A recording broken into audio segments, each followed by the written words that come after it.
इस बीच महाराष्ट्र की राजनीति से बड़ी खबर आ रही है। शरद पवार का साथ छोड़कर अजीत पवार खेमे में जाने वाले छगन भुजबल आज शरद पवार के घर जाकर मुलाकात कर रहे हैं। सवाल यह है कि आखिर इस मुलाकात का मकसद क्या है।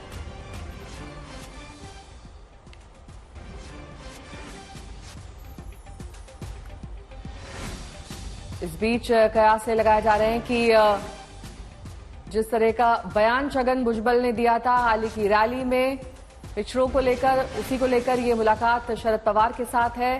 वहीं विधान परिषद चुनाव में अजीत पवार के गुट ने बेहतरीन प्रदर्शन किया, जिसके बाद उन कयासों पर लगभग विराम लग गया, जिसमें कहा जा रहा था कि कई विधायक वापस शरद पवार खेमे में जा सकते हैं।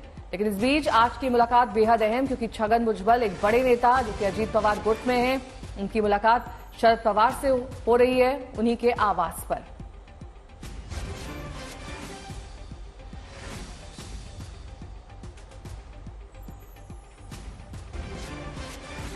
तो शरद पवार का साथ छोड़ने के बाद ये पहली बैठक है जहां छगन भुजबल उनसे मुलाकात करने जा रहे हैं। इसको लेकर अब खलबली मचती हुई भी नजर आ रही है। महाराष्ट्र की राजनीति में शरद पवार के घर जाकर छगन भुजबल की ये मुलाकात होनी है। इसके क्या मायने, क्या संदेश, ये भी समझना होगा। हालांकि महाराष्ट्र की राजनीति में खलबली।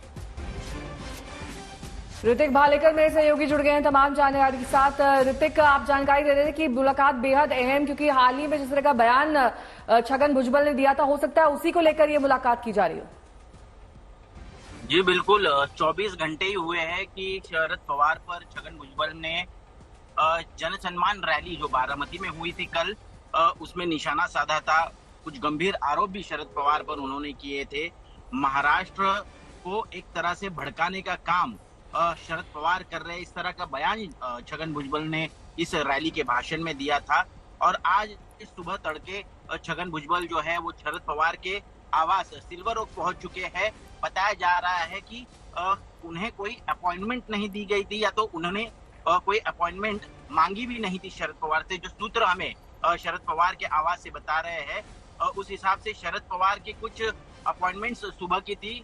मिलिंद नार्वेकर जो शिवसेना यूबीटी से उम्मीदवार जो थे वो चुन कर आए हैं, उनसे मुलाकात कर शरद पवार अब घर अपने रूम में चले गए हैं, जबकि छगन भुजबल वेटिंग रूम में बैठे हुए हैं, प्रतीक्षा में है कि शरद पवार उन्हें मिलने बुलाए। अब देखना यह है कि क्या ये मुलाकात हो पाएगी।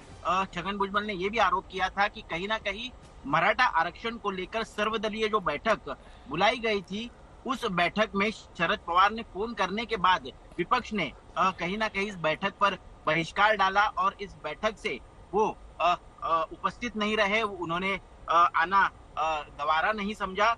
उसके बाद हम देख रहे हैं कि आज खुद छगन भुजबल जाकर शरद पवार से मुलाकात कर रहे हैं। क्या वो आरक्षण पर चर्चा करेंगे, क्या वो सर्वदलीय बैठक बुलाई जाए, ये मांग शरद पवार के पास रखेंगे, या तो पार्टी की जो अंदरूनी राजनीति चल रही है कहीं ना कहीं उससे भी शरद पवार नाराज है। बताया जा रहा है कि जिस प्रकार अजीत पवार हो, उनके गुट के नेता प्रफुल्ल पटेल हो, सुनील तटकरे हो, जिस तरह से पार्टी का काम आगे लेके जा रहे हैं वो उन्हें पसंद नहीं आ रहा। और इसी के चलते क्या अब अजीत पवार गुट में कहीं ना कहीं नाराजगी के चलते फूट पड़ सकती है। कुछ विधायक जो है वो शरद पवार गुट के भी संपर्क में है, ऐसा बताया जा रहा है। ठीक है, अब देखना ये जरूरी है कि आखिरकार इस मुलाकात ठीक है।